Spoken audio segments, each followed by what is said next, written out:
Hola, hola a toda nuestra audiencia de Criptonoticias. Bienvenidos a una nueva transmisión en vivo en nuestra plataforma de YouTube y también en nuestra página web. Hoy tenemos como invitado al abogado, doctor en Derecho Carlos Bardavillo, quien ha estado encargado, está al frente de una denuncia colectiva en contra de IM Mastery Academy, una supuesta academia de trading y comercio con criptomonedas. Y hoy lo hemos invitado para que nos ponga al día sobre cómo marcha todo este proceso judicial en España. Muchísimas gracias por recibirnos, Carlos, y bienvenido a Criptonoticias. Muchas gracias, don Rafael, por invitarme a Criptonoticias, por invitarme también a estar aquí con vosotros y poder explicar un poco el asunto que estoy llevando en España. Ok, Carlos, muchas gracias. Bueno, comencemos con las preguntas. Hace más de un mes se habló de que había una denuncia colectiva en contra de IM Master Academy, pero no hubo tantos detalles sobre algunos aspectos judiciales que nos gustaría saber. Por ejemplo, ¿en qué fase se encuentra la denuncia contra ellos? Sí, pues la denuncia ahora mismo se presentó, si no recuerdo mal, el 11 de marzo ante la Policía Judicial especializada en delitos de fraude financiero, en concreto aquí en Madrid, y actualmente está en fase de investigación por la Policía Judicial, por la misma Policía Judicial. De hecho, la semana que viene o la siguiente tengo pensado ampliar esa denuncia con nuevos denunciantes y con nuevas pruebas para que la Policía Judicial pueda valorarlas para luego presentarlas ante el juzgado. Esta denuncia, por llamarlo de alguna forma, esa acción judicial con ese rango, ¿pudiese escalar a demanda u otra categoría judicial? Sí, pero sí ahora mismo es una denuncia penal. Es una denuncia penal que significa aquí en España que alguien, en concreto, en este caso yo, en nombre de mis clientes, lo que hago es exponer unos hechos por si esos hechos pudieran ser constitutivos de delito. ¿Eh? Y a través de eso, a partir de ahí, ya cuando haya más pruebas, ya se podrá, quizá, y esa es lo que estamos esperando, dirigir el procedimiento judicial contra personas concretas o quizá también contra la propia empresa. Aquí no interviene que la empresa no solamente tenga operaciones en España, sino que tenga presencia a nivel global. Esa competencia la tendría igual el juzgado que tenga la causa.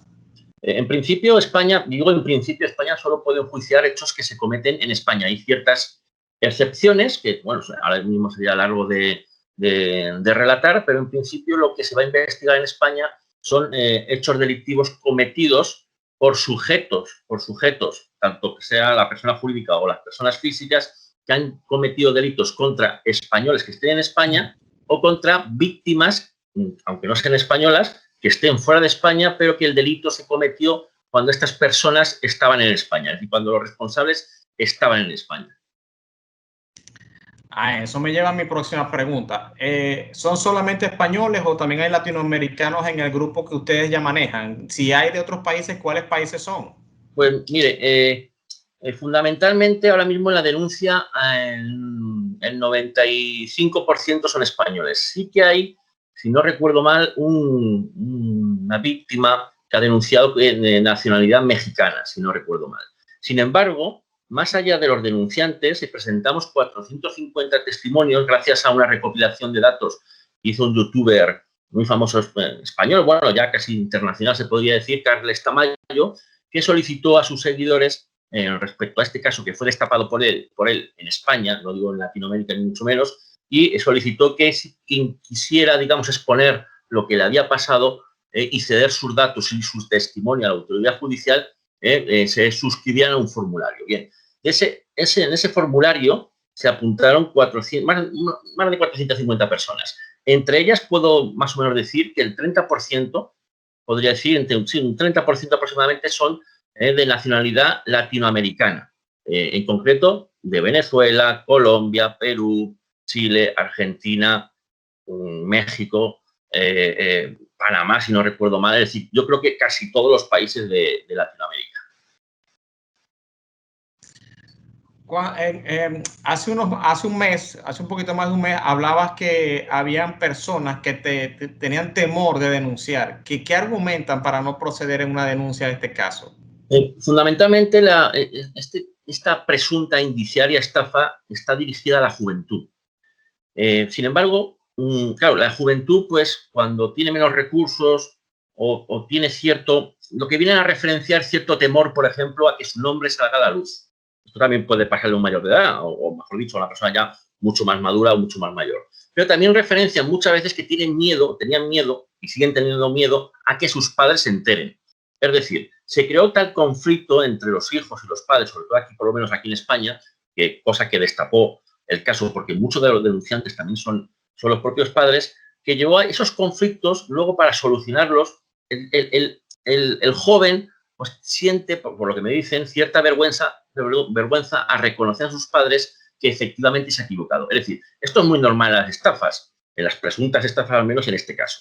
Es que el estafado normalmente tiene cierta vergüenza a reconocer que ha sido engañado, porque, digamos, el ardid, la argucia que utiliza el estafador, pues es una especie, evidentemente, de astucia superior, un cierto engaño en el que la víctima se siente pues, defraudada. Pero esto es muy normal, Este tipo de estafas piramidales, los estafadores juegan con esa ventaja. Saben que por estadística la mayoría de gente no denuncia, y máxime cuando las cantidades de las estafas no son demasiado elevadas.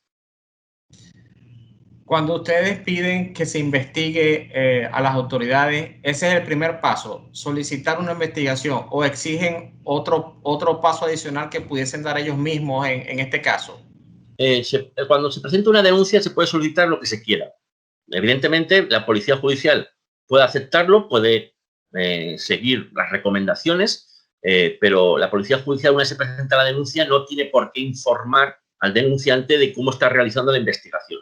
Es decir, la policía judicial, lo único que sé es que me consta que está investigando no solo la denuncia que yo interpuse, sino otros hechos que ha tenido conocimiento la propia policía judicial. A partir de ahí, evidentemente, la policía judicial, según me informa, presentará todas las pruebas ante el juzgado. Y el juzgado, a previa solicitud de la policía judicial o del Ministerio Fiscal, que es el representante de la legalidad en España, que puede plantear igualmente la acusación, más allá de la propia acusación particular de cada víctima, puede solicitar las pruebas que desee. Otra cosa es que el juzgado las acepte. ¿Qué sería lo normal aquí? Pues evidentemente pues, puede haber entradas y registros de domicilios, entrada y registro de empresas, puede haber intervención de escuchas telefónicas, pero todas esas medidas tienen que estar autorizadas por un juez porque vulneran en parte la intimidad, ¿no? y el secreto de las comunicaciones, y tiene que ser proporcional.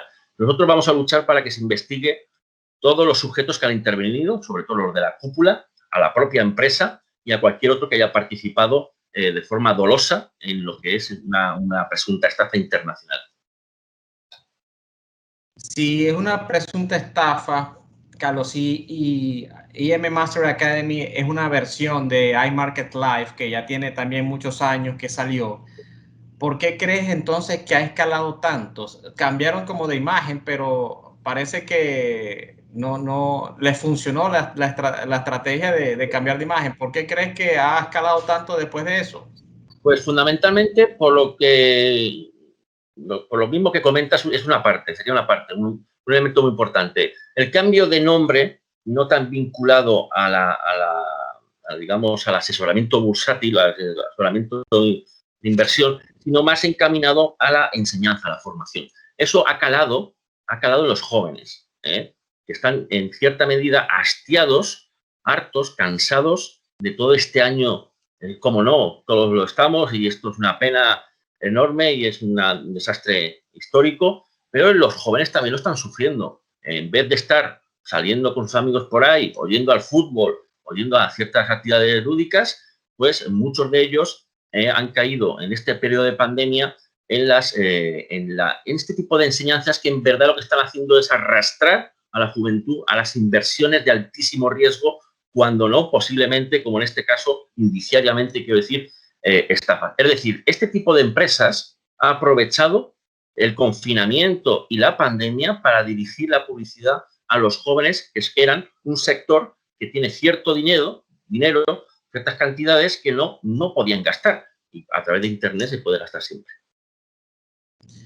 Eso me lleva a mi próxima pregunta. ¿Qué opinas de la promoción que le han dado artistas ajenos al ecosistema de las finanzas? Que eso fue uno de los aspectos más criticados, que habían personas ajenas al ecosistema, muchos artistas, actores, cantantes que promocionaban algo como si ellos fuesen autoridades para hablar sobre eso. ¿Qué opinas sobre ese tipo de acciones? Bueno, en verdad, pues son formas de marketing que no tienen por qué tener participación criminal en este tipo de presuntas estafas.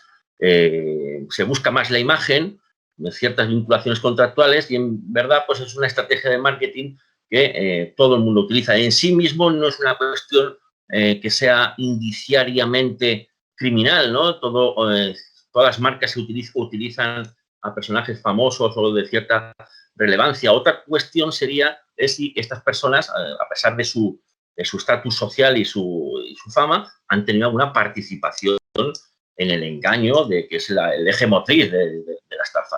Pero claro, el engaño de la estafa no es cualquier engaño, tiene que ser un engaño bastante, digamos, en el que todo el mundo, digamos, de alguna manera, pudiera caer en ese engaño, siempre marcado en ciertas circunstancias.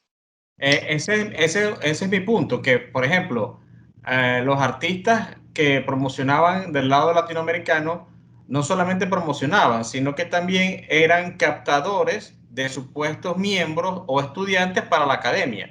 Entonces, allí queda como demostrado, en un hecho público y notorio, las transmisiones que hacían por Instagram, las transmisiones que hacían por otras plataformas o las reuniones que hacían por Zoom, en la que ellos pedían, bueno, envía $200 o mira, envía esto y vas a recibir estos beneficios. O sea, no solamente eran promotores en sus espacios de redes sociales, sino que también captaban personas. Entonces, en estos casos, no solamente artistas, sino también otros promotores, bajo las leyes españolas, entonces sí podrían recibir alguna sanción penal o civil.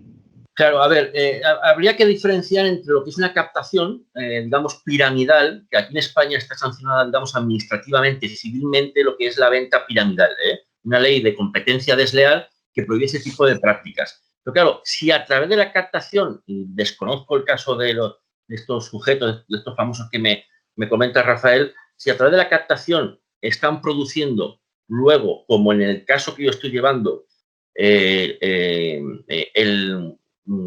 llevan a los sujetos, a los clientes, a un cierto engaño, que aquí en España el engaño más bien estaba, por resumirlo brevemente, estaba enfocado a que se mostraban cuentas con ganancias, pero indiciariamente, cuentas con ganancias por sujetos de la cúpula, algunos chairman parece ser, algunos platino de alto estatus también, enseñaban cuentas con ganancias, pero si se ocultan las pérdidas, ¿de acuerdo? Ya no se está mostrando la total realidad. En ese caso, el enseñar una muestra con ganancias y ocultar las pérdidas es lo que puede producir de forma, digamos, bastante, suficiente y relevante, un engaño a las personas. Entonces, en sí misma, la captación aquí en España no es delito, que puede ser una cuestión administrativa, civil, de cierta responsabilidad civil, pero, o inclusive, quiero decir, pero en sí misma la captación no es delito en principio. Otra cosa es que haya ya una participación en un engaño estructurado con suficiente y relevante.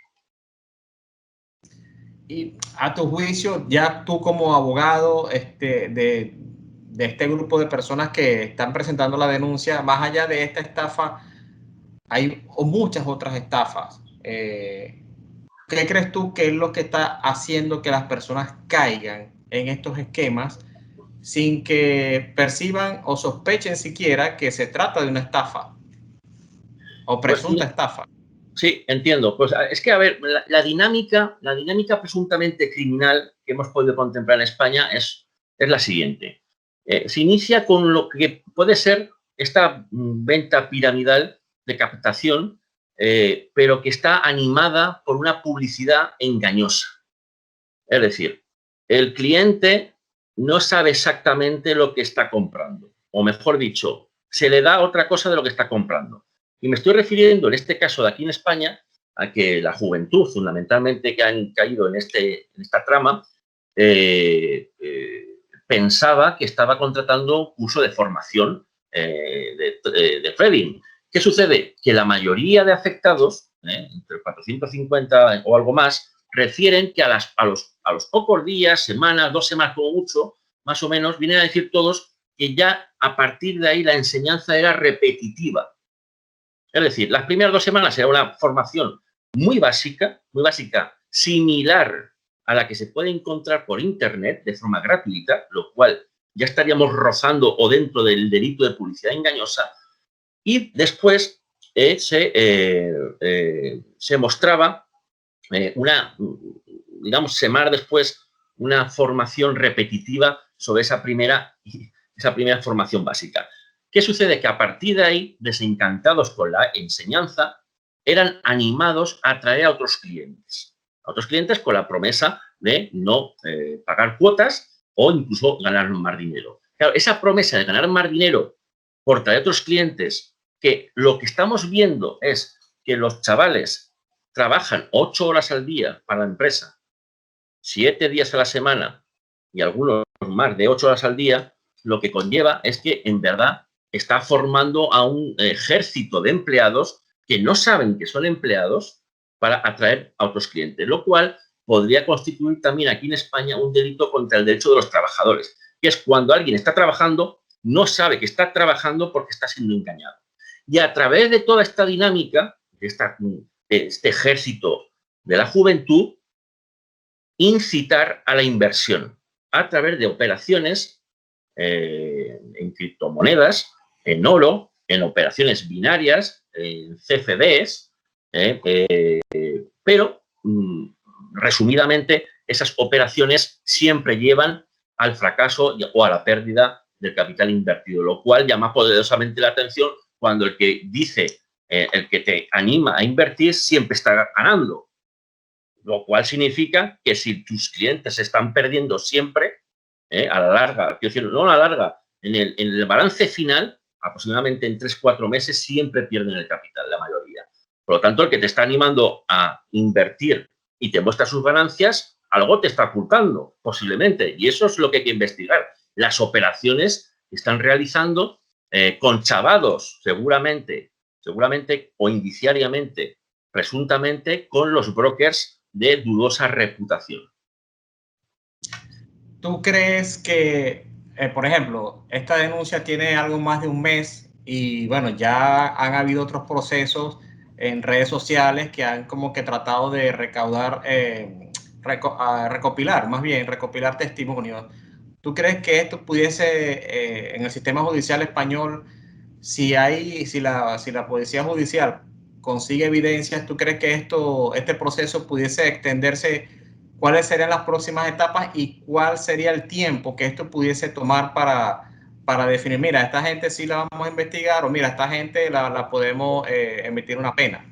Claro, aquí lo que sucede es que si partimos del presupuesto, de la presunción que estamos viendo de que hay una estafa piramidal, hay que, digamos, señalar que las estafas piramidales están formadas por otras pirámides dentro de la gran pirámide. Es decir, y las propias pirámides insertas dentro de la gran pirámide pueden funcionar de forma prácticamente, si no independiente, con mucha conexión.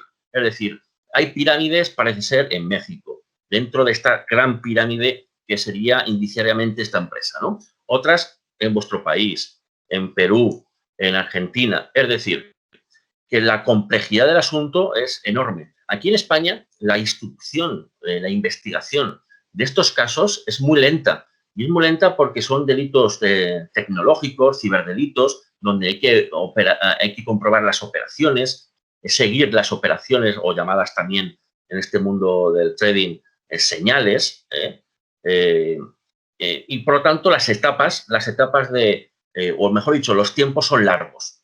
Porque hay que investigar a cada sujeto, hay que ver quién es autor y quién es víctima, porque hay veces quien parece que sea una víctima en verdad está participando en el engaño. Es decir, hay que ir aclarando todas estas cuestiones, pero sobre todo siguiendo las operaciones que han estado señalando, recomendando dentro de una academia que, por cierto, aquí en España no tiene autorización para asesorar en operaciones financieras. Y, por último, comentar que las etapas son, primero, investigación policial, luego investigación judicial, que es donde ya van los imputados, ya van los investigados, van los testigos, los denunciantes, se van aportando todas las pruebas, escuchas, registros, etcétera. Luego el procesamiento, que es cuando se entiende que hay indicios suficientes de delito para ir a juicio.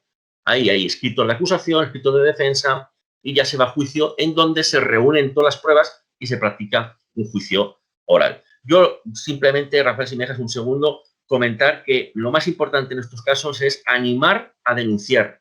Cuando alguien se siente estafado, debe de denunciar. Si no, los presuntos estafadores normalmente se van a otros países, como está pasando aquí en España. Muchos de ellos se han ido a México y se tarda muchísimos años o a veces no se consigue la comprobación del delito y la prisión de estos sujetos.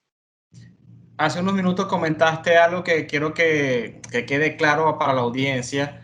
Es con respecto a la movida a la movida judicial que se está haciendo o a la movida investigativa que se está haciendo.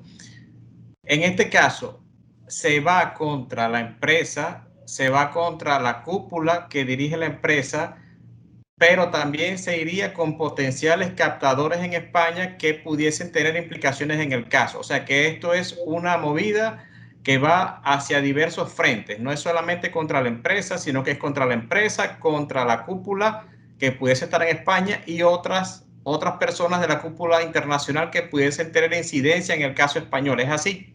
Así es, Rafael. Efectivamente es así. Lo que hemos denunciado es a la empresa. Hemos nombrado a ciertas personas de la cúpula, pero también a otros que están fuera de la empresa, pero están participando tanto dentro de España como fuera de España en esta estafa realizada en España, pero también, como decía, contra sujetos que están fuera de España, que igualmente, como decía, pueden denunciar. Efectivamente, tienes razón. Para cerrar, Carlos, ya a nivel general, desde el punto de vista legal, ¿hay algunas señales que le pudiesen dar a la persona a entender que pudiese estar cayendo en una estafa? Pero no es solamente IM Master Academy, hay otros casos que están ahorita en investigación, como el caso de Arvistar, como otros casos como Airbnb Club, que el caso de Arvistar ya pasó a Audiencia Nacional, recién la noticia ahora que pasó a Audiencia Nacional. En Estados Unidos hay cabecillas detenidos de Airbnb Club, hay unas investigaciones también en México sobre este caso. Y bueno, desde el punto de vista legal, ¿cuáles son esas recomendaciones que se le puede dar a una persona para que no caiga? Y si ya cayó, ¿qué puede hacer? Pues como decimos en España, pero yo creo que me va a entender todo el mundo, si no lo hago una traducción, es una expresión que se dice de toda la vida, y es que nadie da duros a pesetas. Es decir, nadie da, ahora traducido a la actualidad del euro, ¿no? Nadie da 5 euros por 1 euro. Es decir, cuando hay unas rentabilidades altas, cuando altas, digamos, palpablemente más altas de lo normal, cuando la empresa no solicita información del propio cliente para saber sus conocimientos en este tipo de operaciones, no analiza al cliente. Es igual que pilla un banco a pedir una hipoteca, el banco está obligado a saber si el cliente tiene capacidad económica, entiende lo que firma, entiende el préstamo que está firmando también, por ejemplo. Es decir, cuando la propia empresa no se interesa en ver la capacidad que tiene el cliente y además da un dinero o promete un dinero que está por encima de lo normal, esos son síntomas y señales de que se está creando una confianza especial, y cuando alguien que no te conoce crea una confianza especial, ya empezamos mal. Otra cosa es que, como en este caso, la confianza especial ha venido creada por los propios amigos, porque ha habido, dentro de lo que es una estafa piramidal, el boca a boca. Es decir, si me animan a mí a atraer a otros clientes porque me van a pagar, yo voy a llamar a mis amigos, a mis mejores amigos, y decirles, oye, entra aquí, que esto está súper bien. Pero, claro, la propia víctima participa para atraer a otras potenciales víctimas. Esto no quiere decir que las víctimas sean culpables, porque esto es lo que se llama un error de tipo, es decir, un error por cuanto son utilizados como instrumentos. Entonces, en definitiva, las señales son: nadie da duros a pesetas o 5 euros a 1 euro. Perfecto, Carlos. Bueno, muchísimas gracias por actualizarnos sobre cómo va el caso contra IM Master Academy. Estaremos pendientes para hacerle seguimiento sobre cualquier hecho noticioso que pudiese surgir. Y bueno, nada, ahora te damos la palabra para que te despidas y bueno, le envíes tu mensaje a nuestra audiencia. Muy bien, pues muchas gracias, Rafael. Muchas gracias a todos los seguidores de Criptonoticias, que además se ha hecho eco de un tema gravísimo en España, pero a nivel también de Latinoamérica y otras partes del mundo. Animo a denunciar, sea en España o sea en el país perteneciente de cada uno. Se pueden poner en contacto a través de mí, a través de mi correo electrónico, entrando en mi página web, bardavioabogados.com, la primera con B, la segunda con V, es un apellido un poco complicado. Y como comentaba, dentro de una semana o dos voy a presentar una ampliación de la denuncia con nuevos denunciantes, con nuevas pruebas, y si lo desean, gustosamente vendré nuevamente a estar con ustedes para informarles del avance de la investigación, puesto que en ese momento es posible que la Policía Judicial me informe de algunos detalles de esta investigación. Así que muchísimas gracias a todos. Perfecto, Carlos. Bueno, muchísimas gracias por tu tiempo, por tu buena disposición. Y buenos amigos de Criptonoticias, esto ha sido todo por hoy. Estaremos en contacto para nuevas actualizaciones sobre el caso y todo lo que rodea al mundo de Bitcoin y las criptomonedas. Muchísimas gracias.